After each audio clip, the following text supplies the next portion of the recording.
계시록의 사건화 사건 적용은 해야 할 것입니까? 말아야 할 것입니까?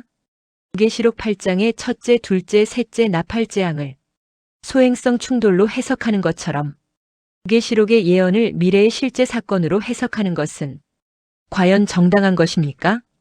자유주의 신학자들은 이러한 해석에 대해 진저리를 치며 반사회적이며 혹세무민하는 광신주의 또는 무식한 열광주의로 몰아가지요.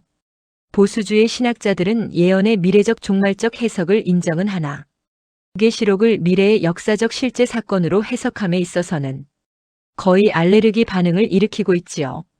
그 원인 중 하나는 그동안 사이비 종교들이 계시록을 가지고 장난을 많이 쳤기 때문입니다. 대표적인 것이 20세기 후반 다미 선교회 이장님 목사 사건이지요.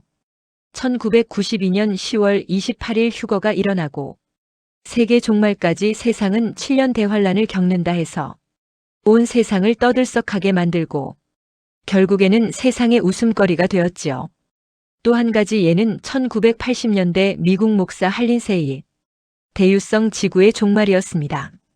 이스라엘이 독립한 1948년부터 한 세대 즉 40년 만에 지구의 종말이 있을 것이라 해서 경건한 신자들까지도 미혹되었다가 결국 이 또한 해프닝으로 끝났지요.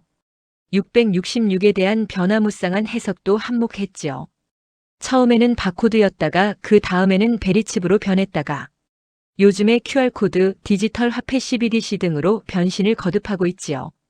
이런 장난들로 인해 자유주의 신학자들은 더더욱 예언을 경시하게 되었고 심지어 예언 달력 점이라는 용어까지 써가면서 예언을 격화시켰고 경건한 보수주의자들도 점점 계시록의 실제 사건 적용에 대해 미심쩍어하고 이단시하는 경향이 생겨났지요. 그 결과 일부 보수주의 신학자들은 계시록의 문자적 해석을 거절하고 신앙적 윤리적 의미만을 찾는 자유주의 신학자들과 똑같은 주장을 하게 되었지요.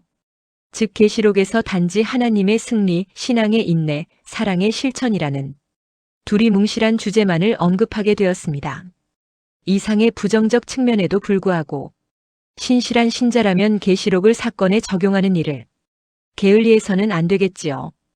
예언은 상징이나 상상뿐이라는 자유주의자들 주장과는 반대로 성경에는 예언의 문자적 적용의 예가 얼마든지 있기 때문이지요.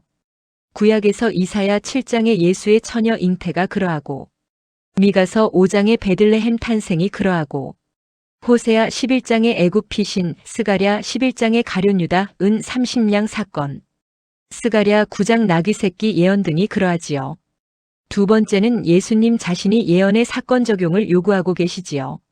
누가복음 4장에서 이사야 예언이 자신에게 이루어졌다 하시면서 청중들에게 문자적 역사적 사건 적용을 요구하셨지요. 누가복음 21장에 이런 일이 시작되거든 머리를 들라 하시면서 종말 예언의 사건 적용도 촉구하고 계시지요. 바울도 데살로니가 후서 2장에서 적그리스도의 출현을 상징이 아닌 실제적 역사적 사건으로 신중하게 해석 적용하라 했지요. 동방박사 예루살렘 방문 당시에는 심지어 서기관들도 메시아 탄생 예언을 문자적 역사적 베들레헴에 적용하고 있지요. 예수께서는 마태복음 16장에서 시대의 표적을 분별하라 요구하고 계시지요. 시대 분별은 예언을 실제 사건 적용을 해야 가능한 것이지 온통 상징으로만 해석한다면 시대 분별은 어떻게 하겠습니까? 물론 계시록에는 666이라든가 42달 1260일 혹은 계시록 9장의 메뚜기 환상 등 상징이나 비유로 해석해야 될 부분이 많이 있지요. 그러나 온통 상징으로만 해석함은 부당한 것이요. 반드시 문자 해석할 것도 존재함을 부인해서는 안 되겠지요. 비록 빗나갈 위험이 있어도 과거 사이비들의 장난으로 인해 세상의 비웃음을 샀을지라도 예언을 실제 사건에 부단히 적용함은 신자의 사명이지요.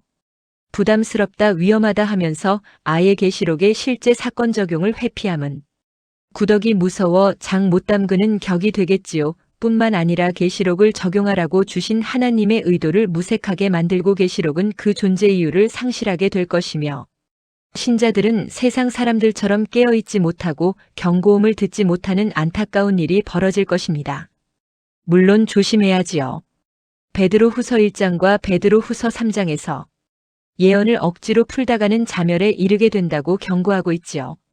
그러므로 한편으로는 예언은 팩트가 아니며 상징이나 상상으로 해석해야 하며 윤리적 신앙적 교훈만을 주장하는 자유주의 입장을 거절하고 또 한편으로는 예언을 함부로 아무데나 적용하는 사이비의 열광주의도 거절하고 동시에 예언은 인정하나 사건 적용은 안 된다는 일부 보수주의 입장도 거절하고 적극적으로 계시록을 사건에 적용하되 신중에 신중을 거듭해야겠지요. 무엇보다 계시록은 여태껏 과거 역사를 계시록에 적용한 문자 해석의 예가 없었기 때문에 더욱 그러하지요. 계시록 8장의 첫째, 둘째, 셋째, 넷째 나팔 재앙이 실제로 소행성 충돌이 될 경우 계시록 해석에 있어서 최초로 사건 적용의 첫 사례가 될 것입니다. 그러나 아무리 신중에 신중을 기하고 100% 확신이 선다 해도 1%는 적용 오류의 가능성을 열어두고 언제든 수정할 수 있다는 겸손한 자세를 유지해야겠지요.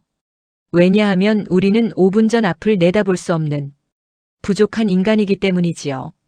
그리고 만일 사건 해석이 잘못으로 판명날 경우 솔직하게 잘못을 시인하는 정직함도 필요하겠지요.